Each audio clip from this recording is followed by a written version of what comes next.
जय हिंद बच्चों, कैसे हैं आप लोग। उम्मीद करते हैं कि आप अच्छे ही होंगे।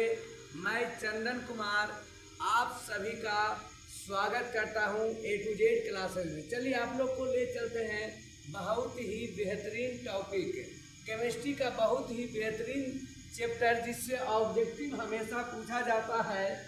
इस पे हम लोग चर्चा करेंगे। तो चर्चा क्या चलेगी, पृष्ठ रसायन से हम लोग का टॉपिक शुरू होता है, जो कि केमिस्ट्री क्लास 12 के लिए, क्लास 12 के बोर्ड एग्जाम के लिए बहुत ही महत्वपूर्ण प्रश्न है। तो चलिए इसमें आप लोगों को हम लोग क्या बताने जा रहे हैं कि बोर्ड एग्जाम में प्रश्न, जितने भी प्रश्न आते हैं उसको किस तरह से हम लोग डील करेंगे, कितने तरह का प्रश्न इसमें पूछे जाते हैं, सभी प्रश्नों का इस पे सॉल्यूशन कराया जाएगा। आप लोग वीडियो के अंत तक जरूर बने रहिएगा, ताकि आपको एग्जाम में अगर पृष्ठ रसायन सरफेस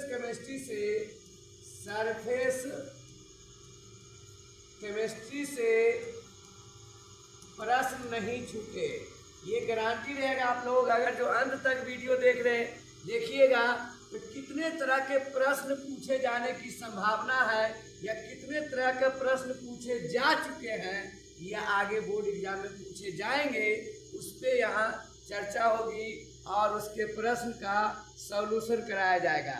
तो आप लोग यहाँ पर हमारे साथ जुड़िए, बने रहिए, वीडियो को लाइक शेयर कीजिए, ताकि अधिक से अधिक लोगों के पास पहुँच सके और बिहार बोर्ड में अधिक से अधिक नंबर उठाया जा सके। तो आप लोग ध्यान से कंसेप्ट के साथ हमारे इस सॉल्यूशन को समझिएगा। चलिए तो हम लोग क्वेश्चन संख्या 1 से शुरू करते हैं। टोटल प्रश्न सरफेस केमिस्ट्री का रहेगा, पृष्ठ रसायन रहेगा और बोर्ड एग्जाम पर आधारित प्रश्न रहेगा। थोड़ा सा भी इधर उधर फोकस नहीं, तो आप लोग फुल्ली मेहनत के साथ ध्यान लगाकर आप लोग यहाँ पर स्क्रीन बोर्ड पर देखिएगा कि किस तरह से प्रश्न पूछे जाते हैं, इस पे चर्चा होगी। चलिए तो प्रश्न संख्या 1 हम लोग देखते हैं। 298 केल्विन ताप पर 1 ग्राम चारकोल के द्वारा निम्नलिखित में से किस गैस का सबसे अधिक आयतन अधिशोषित होगा। देखिए यहाँ पर अधिशोषित होगा, तो अधिशोषण क्या होता है छोटू, उसको जान लीजिए। कोई वस्तु है, कोई क्या है, वस्तु है, उसके ऊपर, उसके पृष्ठ पर छोटे छोटे कण जमा होने की घटना को अधिशोषण कहते हैं। कोई भी वस्तु के पृष्ठ पर, मतलब बाहरी सतह पर छोटे छोटे कण अगर जो जमा होते हैं, तो उस घटना को हम लोग बोलते हैं अधिशोषण। तो पहले अधिशोषण कंसेप्ट को समझिए, तो आपको यहाँ डिटेल किया जाएगा। तो अधिशोषण क्या है कि पृष्ठ पर जमा होने की घटना है। पृष्ठ पर क्या है, जमा होने की घटना है। यहाँ पूछा जा रहा है कि किस गैस का अधिशोषण अधिक होगा। तो चारकोल के ऊपर, चारकोल मतलब कोयला का शुद्ध रूप के ऊपर कौन सा गैस अधिक मात्रा में जमा होगा, इस पे प्रश्न आया है।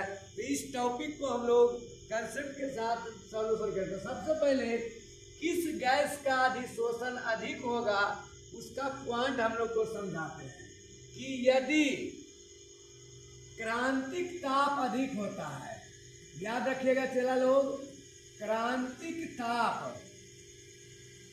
अधिक रहेगा तो उसका अधिशोषण अधिक होगा। जिस गैस का क्रांतिक ताप अधिक रहता है, या जो गैस आसानी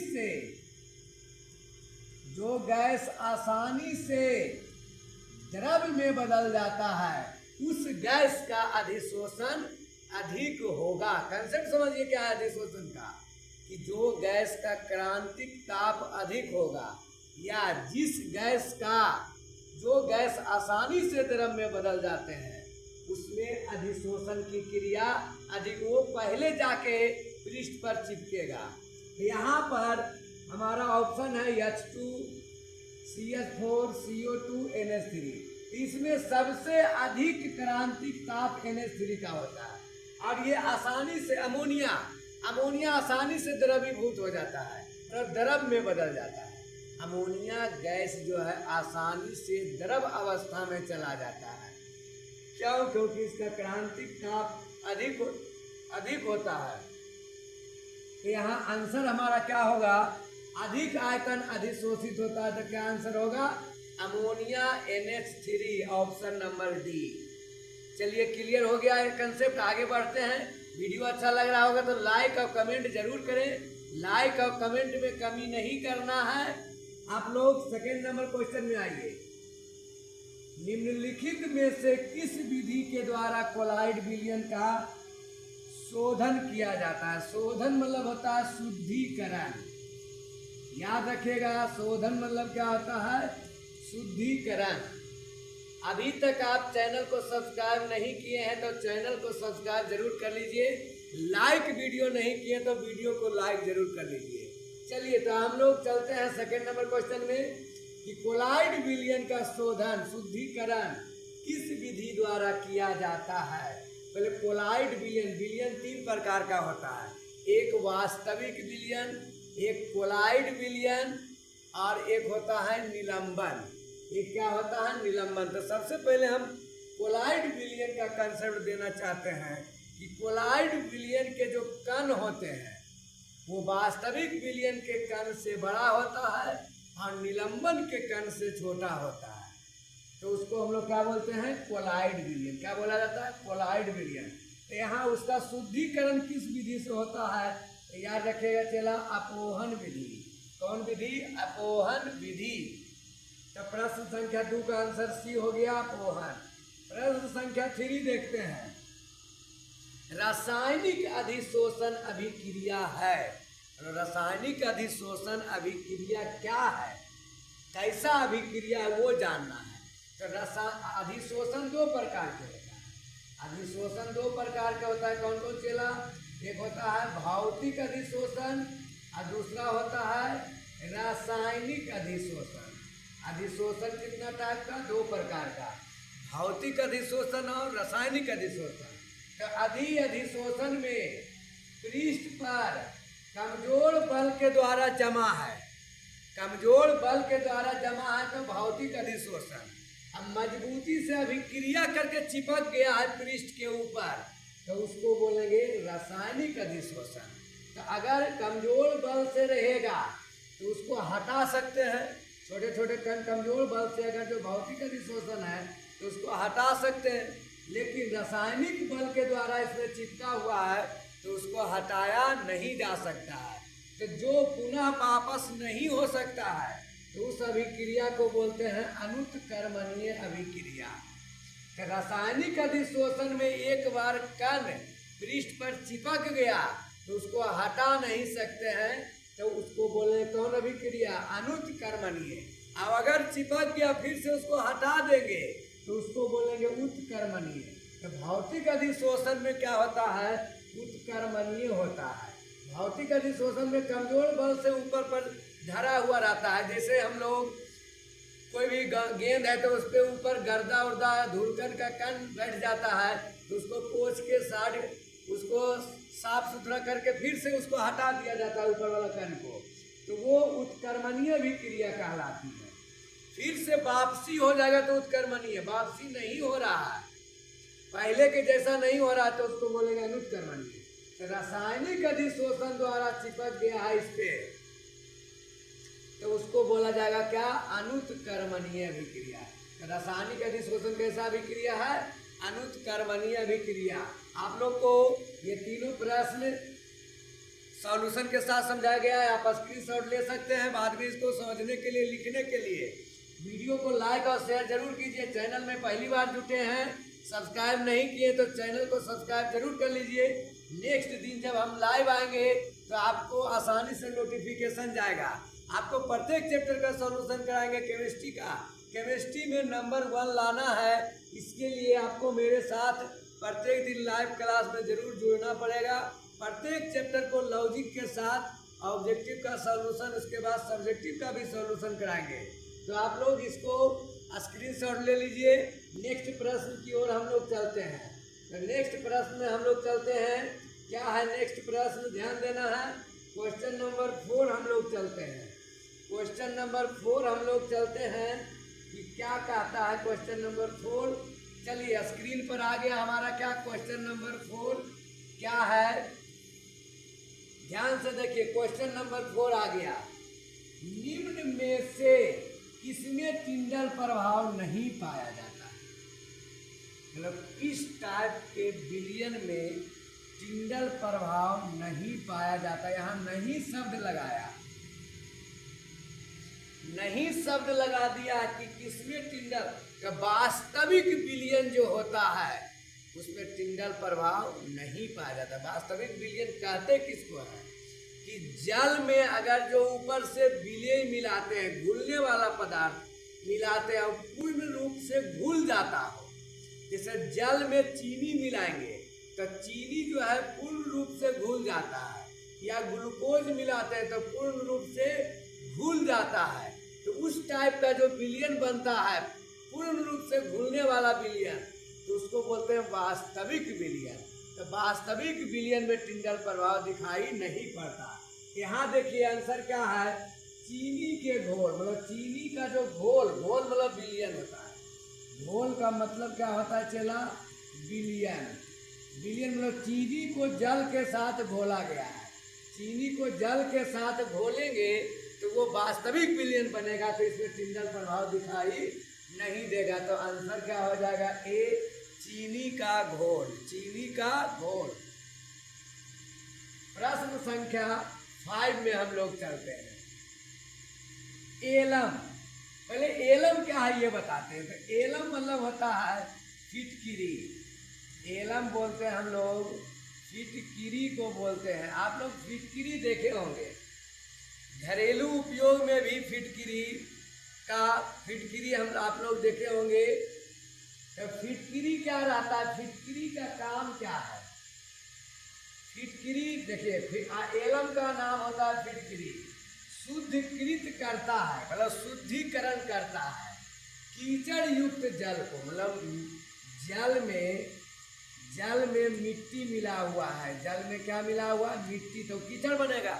तो उस कीचड़ युक्त पानी को, मतलब गंदा पानी को शुद्धिकृत करता है कौन, फिटकिरी। तो किस विधि द्वारा करता है वो बतलाना है। तो ये आंसर होता है कोएगुलेशन। कोएगुलेशन क्या है इसको समझिए। तो ये जल है, कीचड़ है, इसमें क्या है, कीचड़ है।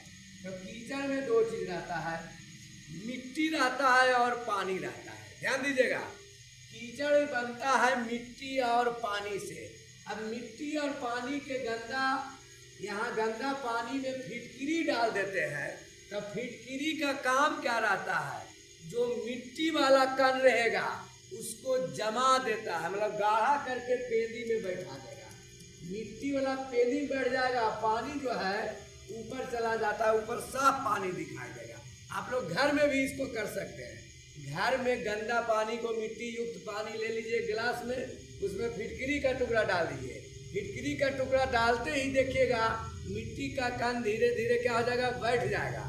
तो इसको क्या करता है, कोएगुलेशन मतलब होता है जमा हो जाना, मतलब मिट्टी के कण जम जाएगा, या उसी को बोलते हैं अस्कंदन, अस्कंदित। जैसे ब्लड जम जाता है, ब्लड जो है, खून जो है जम जाता है तो उसको अस्कंदन। तो मिट्टी को जमा के नीचे बैठा देगा, अब पानी ऊपर रह जाता है। तो उसी प्रक्रिया को बोलते हैं कोएगुलेशन विधि। कोएगुलेशन विधि में मतलब जमा देता है, तो मिट्टी नीचे बैठ जाएगा, पानी ऊपर। तो ये काम कौन करता है, फिटकिरी। इस विधि को क्या बोलते हैं, कोएगुलेशन। तो आप क्लियर समझ गए होंगे। 5 नंबर क्वेश्चन में आंसर सी होगा। चलिए क्वेश्चन नंबर 6 में देखते हैं। यदि परिक्षिप्त प्रावस्था द्रव हो और परिक्षेपण माध्यम ठोस हो। यहाँ देखिए, पहले समझिए कि ये दोनों शब्द क्या है। परिक्षेपित अवस्था और परिक्षेपण माध्यम है क्या। तो जिस तरह से विलय को मिलाते हैं विलायक में, कैसे समझिए, विलायक हो गया पानी और ऊपर से जो मिलाते हैं उसको बोलते हैं विलेय, तब बनता है विलयन। लेकिन कोलाइड विलयन बनाने में क्या होता है, परिक्षेपण माध्यम में ऊपर से जो मिलाते हैं उसको बोलते हैं परिक्षेपित अवस्था। मतलब परिक्षेपण माध्यम हो गया, परिक्षेपण माध्यम की मात्रा अधिक रहेगा और इसमें जो मिलाया जाएगा उसको बोलेंगे परिक्षेपित अवस्था। तो यहाँ पर परिक्षेपण माध्यम ठोस है, मतलब ठोस ज़्यादा है और उसमें द्रव थोड़ा सा मिलाए हैं, तो किस तरह का कोलाइड बनेगा, तो उसको बोलते हैं जेल। जेल में द्रव की मात्रा कम रहता है, ठोस पदार्थ ज़्यादा रहता है, तो उसको क्या बोलते हैं हम लोग, जेल। जैसे पनीर क्या है, जेल का उदाहरण है। तो पनीर में ठोस पदार्थ ज़्यादा रहेगा और उसमें पानी की मात्रा कम रहता है, मुलायम रहता है पनीर। तो ये किसका है, जेल का उदाहरण है। तो आंसर क्या हो जाएगा, जेल हो जाएगा। तो 6 का आंसर हमारा क्या हो गया, जेल हो गया। अब हम लोग देखेंगे क्वेश्चन नंबर 7। क्वेश्चन नंबर 7 में आते हैं कि 7 नंबर प्रश्न क्या कह रहा है। ध्यान से समझना छोटू, कहीं हड़बड़ी नहीं है, आराम से पूरा कंसेप्ट सिखाया जाएगा। क्वेश्चन नंबर 7 क्या है, ताजे अवक्षेप को कोलाइड में बदला जा सकता है। पहले अवक्षेप क्या है ये समझिए। ताजा मतलब होता है नया बना हुआ, तुरंत बना हुआ को बोलते हैं ताजा, तुरंत तैयार किया हुआ को बोलते हैं ताजा। अवक्षेप क्या है, अवक्षेप जमा हुआ गाढ़ा पदार्थ को अवक्षेप बोलते हैं। जैसे दही जम जाता है तो वो अवक्षेप हो गया, खून जब बहता है फिर वो जम गया तो वो अवक्षेप में बदल गया। तो गाढ़ा थक्का पदार्थ जब बन जाता है तो उसको अवक्षेप। अब वो अवक्षेप ताजा अवक्षेप है, मतलब गाढ़ा है, जैसे दही है, उसको कोलाइड विलयन में बदलना है। कोलाइड में मतलब उसको विलयन में बदलना, मतलब पानी डाल के उसको तोड़ देना है। दही को पानी डालकर तोड़, तो उसको हम लोग उस विधि को बोलते हैं पेप्टाइजेशन द्वारा। उस विधि को क्या बोलते हैं, पेप्टाइजेशन। हिंदी में बोलते हैं पेप्टीकरण, हिंदी में बोला जाता है छोटू पेप्टीकरण। ध्यान से समझिए, क्वेश्चन बहुत महत्वपूर्ण है कि ताजे अवक्षेप को कोलाइड में बदलने की प्रक्रिया क्या कहलाती है, पेप्टीकरण कहलाती है। इसमें होता क्या है, ताजा गाढ़ा अवक्षेप को, जैसे आप लोग लस्सी पीते होंगे, बहुत बढ़िया एग्जाम्पल सेट करेगा यहाँ पर। लस्सी में क्या होता है, दुकानदार पहले वो गाढ़ा अवक्षेप को लेता है, उसमें थोड़ा पानी मिलाता है, बर्फ मिलाता है, शक्कर मिलाता है और मिला के उसको क्या करता है, घोल देता है, तो वही टूट के बन गया कोलाइड विलयन। तो इस प्रक्रिया को बोलते हैं पेप्टीकरण। क्वेश्चन नंबर 8 देखिए क्या है, किस गैस का अवशोषण। देखिए यहाँ पर फिर से प्रश्न आया, अवशोषण मतलब जमा होना, चारकोल के द्वारा सबसे अधिक होता है। तो जिसका क्रांतिक ताप अधिक होगा या जो आसानी से द्रव में बदल जाते हैं, उस गैस का अधिशोषण अधिक होता है, अवशोषण अधिक होता है। तो यहाँ पर NH3 का क्रांतिक ताप सबसे अधिक होता है। NH3 गैस का क्रांतिक ताप, बहुत सा किताब CO लिखता है, लेकिन नहीं, NH3 अगर जो नहीं है तो इसके बाद ऑप्शन आएगा CO का। NH3 के बाद ऑप्शन आता है CO, लेकिन NH3 है तो आंसर NH3 होगा। तो यहाँ आंसर क्या हो जाएगा, B NH3। क्वेश्चन नंबर 9 देखिए क्या है, P2O5 अच्छा है एक। तो P2O5 क्या है, फास्फोरस पेंटा ऑक्साइड। इसको क्या पढ़ते हैं, फास्फोरस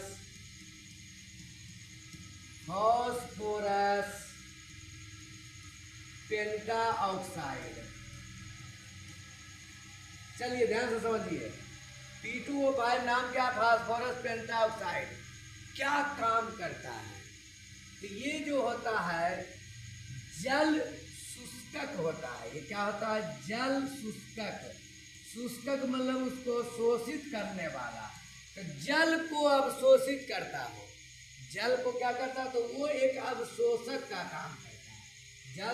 मतलब जल को खींच लेना, तो खींच लेना मतलब अवशोषक, मतलब अवशोषित कर लेना। तो P2O5 क्या है, अवशोषक है। P2O5 क्या है, अवशोषक है। क्वेश्चन नंबर 10 देखिए क्या है, रासायनिक अधिशोषण में कितनी परत होती है। रासायनिक अधिशोषण में याद रखना है छोटो, यहाँ कंसेप्ट है, रासायनिक अधिशोषण में कितनी परत होती है, फिर एक परत होती है, आंसर नंबर ए। तो ध्यान देना है क्वेश्चन नंबर 10 में कि रासायनिक अधिशोषण में कितनी परत होती है, तो एक परत होती है। कितनी परत होती है, एक परत होती है। चलिए अब हम लोग क्वेश्चन नंबर 11 में चलते हैं। ध्यान से देखना है, कहीं दिक्कत नहीं होगा। Question number 11, question number 11 screen पर आ गया है। अब इसको हम लोग समझाते हैं। चलिए क्वेश्चन नंबर 11 क्या है हमारा, ध्यान से देखना है। मेहनत के आगे सब चीज झुकेगा, मेहनत से पीछे नहीं भागिएगा तो हर विषय आसान लगेगा। मेहनत नहीं कीजिएगा तो कुछ हासिल नहीं कर सकते हैं। यही समय है आपको मेहनत करने का, बाद में फिर मेहनत नहीं होगा, शरीर धीरे धीरे और कमज़ोर होगा। तो आपको अभी ताकतवर बनना है, आपको अभी ताकतवर बनना है पढ़ाई में।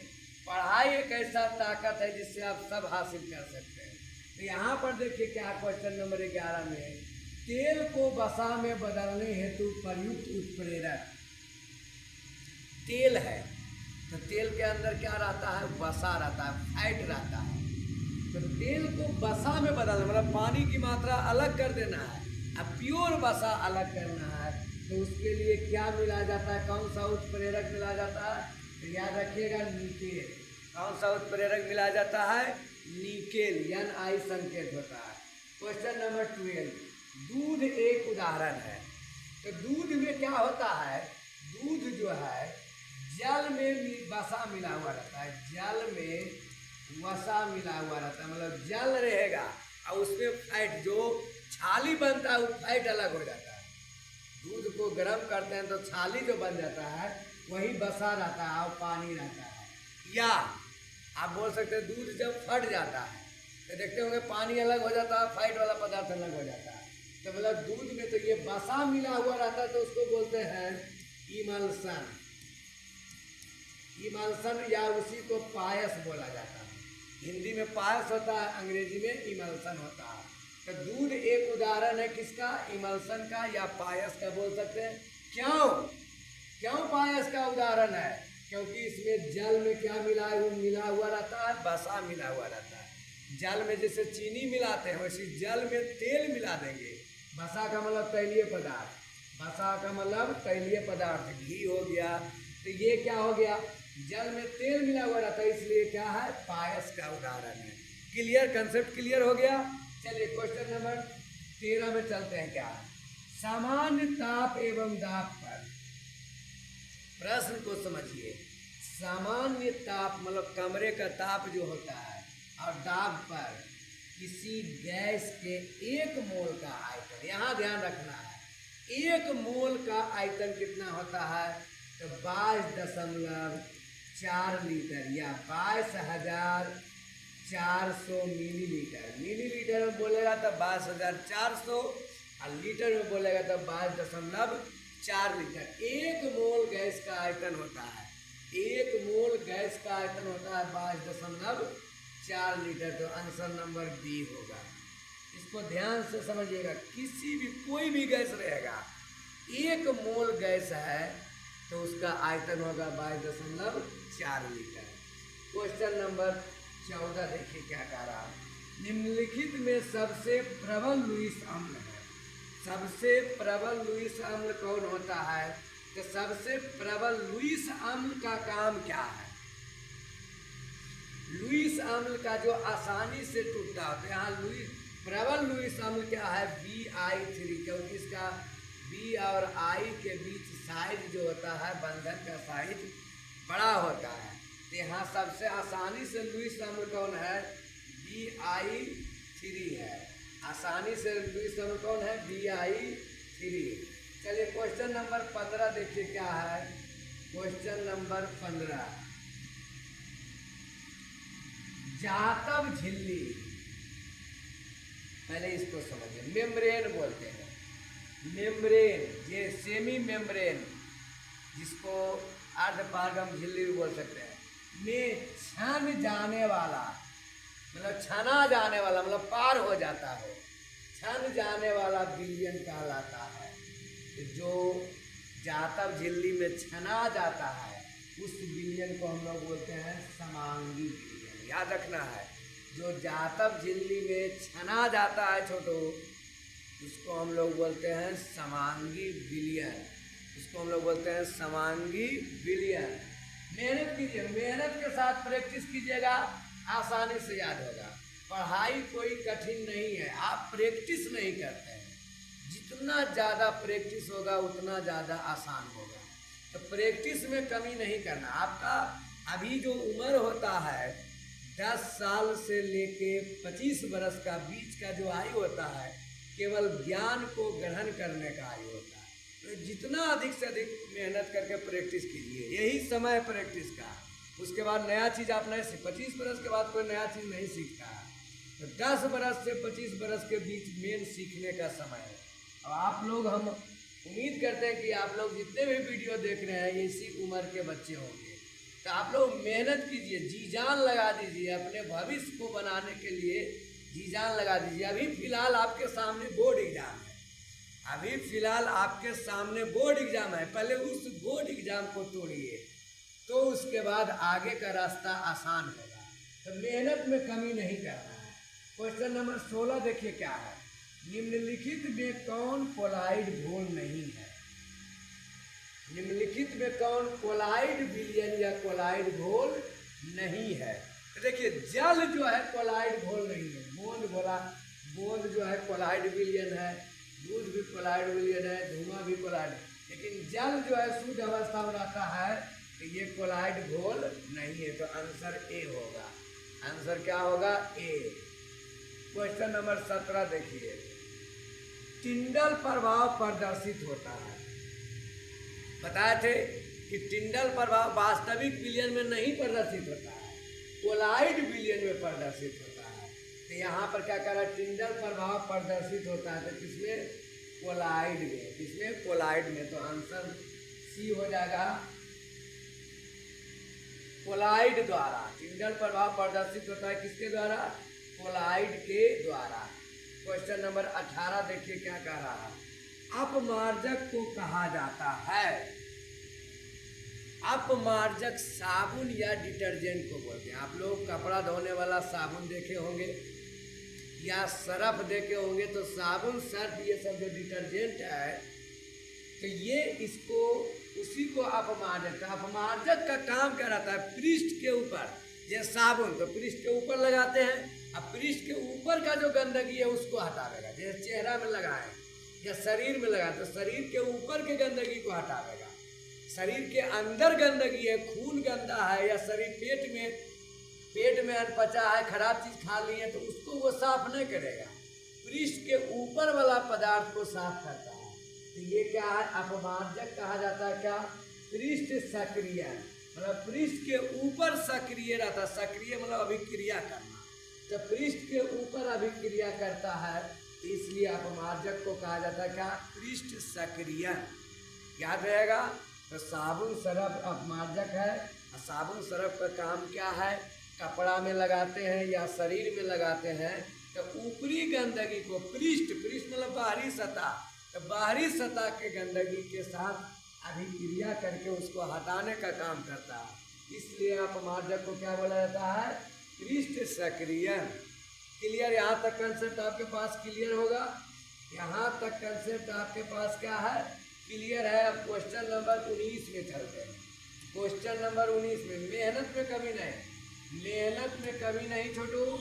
आपके लिए मेहनत ही केवल, आपके पास केवल एक हथियार है, मेहनत करना। आपके पास अभी पैसा नहीं जमा है कि हाँ 10 लाख पैसा जमा है तो उससे हम नया बिजनेस कर सकते हैं। आपके पास केवल ताकत है, आप जिंदगी लेके आए हैं ऊपर से, तो केवल भगवान आपको ताकत दिया है, पैसा देके नहीं भेजता भगवान।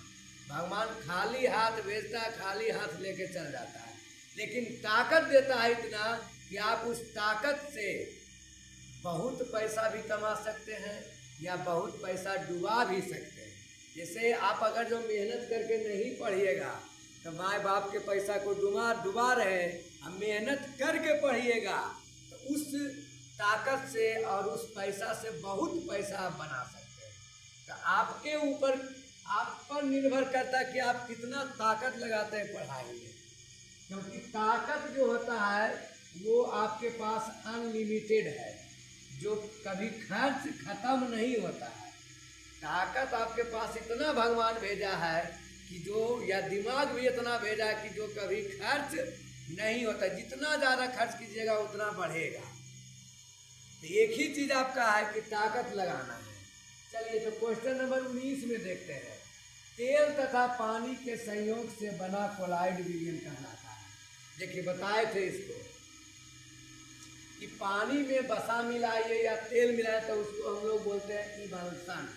उसको हम लोग क्या बोलते हैं? इमल्सन। तो तेल में पानी मिला, तेल तथा पानी के संयोग से क्या बनता है? इमल्सन। तो क्वेश्चन आंसर डी हो जाएगा। क्वेश्चन नंबर 20 देखिए, यूरी एज कहलाता है। यूरी एज क्या है? तो एक एंजाइम का नाम है। तो यूरी एज क्या है? एक प्रकार का एंजाइम है। जैसे दही में लैक्टोबैसिलस एंजाइम पाया जाता है। दही आप लोग खाए होंगे तो उसमें कौन एंजाइम रहता है? लैक्टोबैसिलस। लैक्टोबैसिलस। तो उसी तरह से यूरी एज एक एंजाइम का नाम है। जैसे लैक्टोबैसिलस एक एंजाइम का नाम है, उसी तरह से यूरी एज किसका नाम है? एक एंजाइम का नाम है। याद रखिएगा, यूरी एज उदाहरण किसका है? एंजाइम का। जैसे एंजाइम का उदाहरण देने बोलेगा तो लैक्टोबैसिलस बोलिएगा, यूरी एज बोलिएगा। क्लियर? आंसर क्लियर हो गया। यूरी एज कैसा है? एक एंजाइम है। क्वेश्चन नंबर 21, निम्नलिखित में से कौन सा द्रव स्नेही कोलाइड है? ध्यान से समझना है।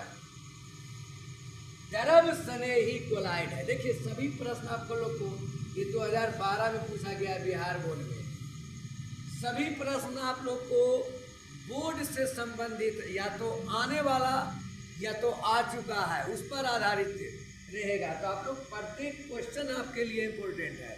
प्रत्येक क्वेश्चन को अंत तक जरूर देखिए और वीडियो को लाइक कीजिए। अभी तक लाइक नहीं किए हैं, चैनल में पहली बार जुड़े हैं, सब्सक्राइब नहीं किए तो सब्सक्राइब जरूर कीजिए।